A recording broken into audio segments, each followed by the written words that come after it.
Hey, salut Tati, salut à tous, Médéric HB pour vous servir. Comment allez-vous? Moi je vais bien. On se retrouve ici pour une petite vidéo présentation du nouveau bac.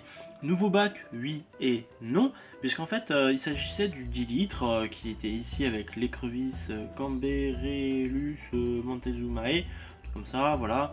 Donc c'est une petite écrevisse mexicaine, floridienne, donc d'Amérique du Nord en tout cas, ou du centre. Voilà, donc le nouveau bac 20 litres qui a été placé par mes soins avec une intention d'avoir un biome américain du Nord. Donc pour cela, malheureusement, j'ai ceci. Mais bon, ce n'est pas grave, bon, c'est une Anubia nana, ça vient d'Afrique, c'est ça le hic. Sinon j'ai une petite mousse de Java que je vais jarter, mais Java reste nord-américaine, enfin la plante est nord-américaine.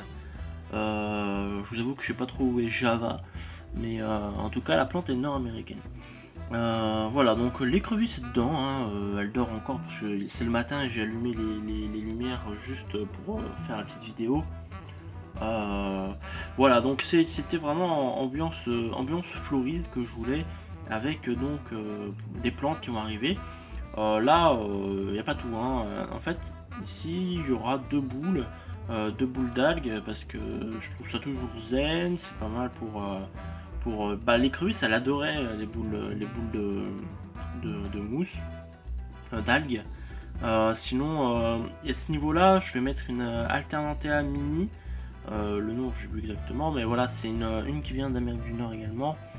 Sinon, ici, on va avoir une Elodie canadensis, si je me souviens bien du nom, donc qui est très proche au Canada, qui résiste à moins 15 degrés, mais qui est très présente également sur tout le territoire de l'Amérique du Nord, donc ça rend très bien.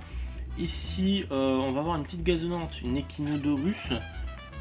Si je me trompe toujours pas du nom, parce que bon, les noms latins, je vous avouerai que c'est un peu compliqué. En tout cas, quand je les recevrai, vous aurez les noms et vous verrez en bac. Les petits cailloux, c'est pas pour rien, hein, pas du tout. Les petits cailloux, ils sont là juste pour réguler les espaces de développement des plantes qui sont envahissantes. Je vais en remettre un petit peu d'ailleurs pour faire un peu de relief. En fait, ici, la plante gazonnante que je vais mettre, elle est très envahissante. Et de ce fait, je me suis dit, bah, je vais mettre des cailloux pour empêcher la prolifération. Ici c'est pareil, l'élodée est très envahissante. Donc l'élodée, elle fera tout le derrière. Et donc du coup, moi j'ai mis des petites digues de pierre pour bloquer la croissance de la plante, en tout cas dans l'espace. Sinon l'Alternanthea, elle devrait pas trop se développer trop. Alors il y aura peut-être un système de CO2 dans cet aquarium. Faut que je vois si ça ne pose pas de problème par rapport à l'écrevisse, si elle supportera un apport de CO2. Je ne sais pas, hein. Moi je rappelle, je suis débutant, donc il faut que je me pose les questions et que je recherche derrière.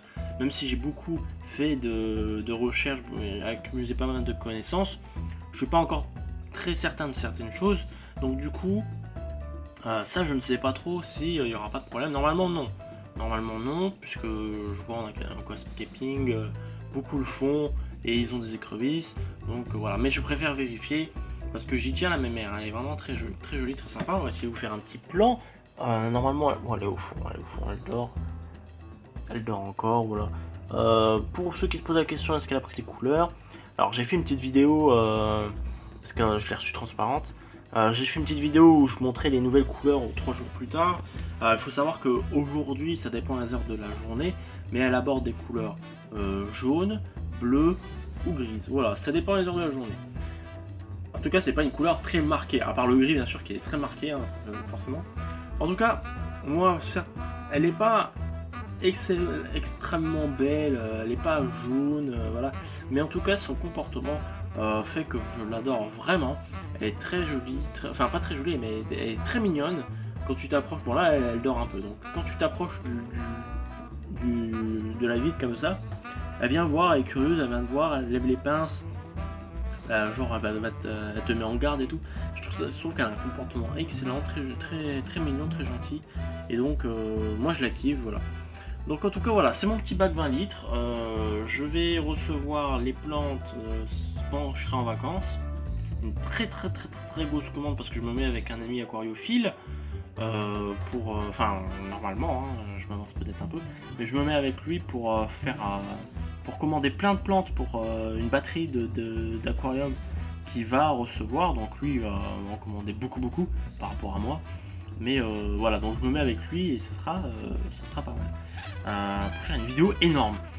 Voilà, bah écoutez messieurs dames, je vais vous laisser là-dessus. Hein, mon nouveau petit bac nord-américain.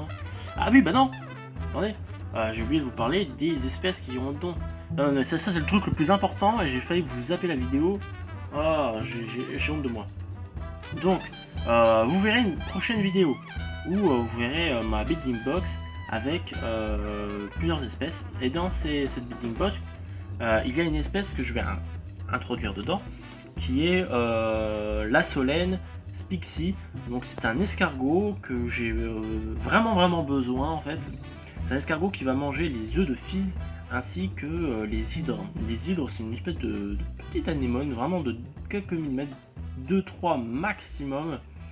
Et ça mange tous les petits bébés crevettes, les bébés alevins. Donc c'est un gros problème que j'ai dans mon gros bac. Donc les Solène Spixie vont manger ça. Donc là ils sont en grossissement dans un bedding box avec d'autres espèces d'animaux que je vais essayer de voir ce que je peux en faire. En tout cas voilà, donc première espèce, un escargot terrestre. Tiens, je vous mets une photo. Voilà, donc ça c'est la Solène Spixie.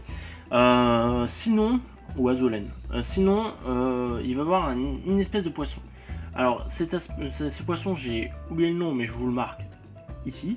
Voilà, donc c'est un poisson qu'on appelle poisson moustique.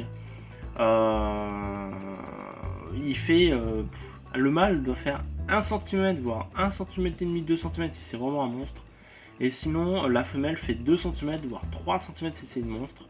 Donc ils vont être minuscules. C'est vraiment ils font partie des 5 plus petits poissons au monde. Et si je m'avance pas trop, c'est le deuxième vivipare le plus petit au monde, sachant que la première est une grenouille qui fait 7 mm. Voilà, donc le poisson le plus petit au monde sera là-dedans. Bon, ils sont pas forcément donnés. J'ai vu sur certains sites qu'ils les vendaient 7,50 € le poisson, sachant qu'ils sont très petits. Ça coûte très cher, hein, voilà. C'est proportionnellement à la taille. Sinon, il y a quelques sites qui font à 3,50 € à voir, comme Oxyfish il me semble. Je m'avance pas trop, vous vérifierez si ça vous intéresse, sinon vous l'avez vu tout à l'heure. Donc poisson moustique, c'est le plus petit poisson au monde, et donc du coup les élodés vont être pas mal pour eux parce qu'ils vont pouvoir se cacher dedans. Voilà. Sinon, faut que je fasse gaffe, on m'a mis en garde par rapport à ma pompe que les petits pourraient se prendre dedans tellement ils sont petits et se faire aspirer par la pompe. Donc je sais pas trop, je vais voir si ma pompe elle est pas si le greffage de ma pompe est pas si grand, donc je sais pas trop. Voilà, donc voilà les espèces. Une photo du poisson moustique. Et voilà, donc je vous souhaite une bonne journée, une bonne soirée, c'était avant vous regardez cette vidéo, j'espère que ça vous aura plu, et on se voit à la prochaine pour le bac 20 litres mais planté cette fois-ci, ça sera beaucoup mieux, et puis d'autres vidéos bien sûr. Allez, ciao!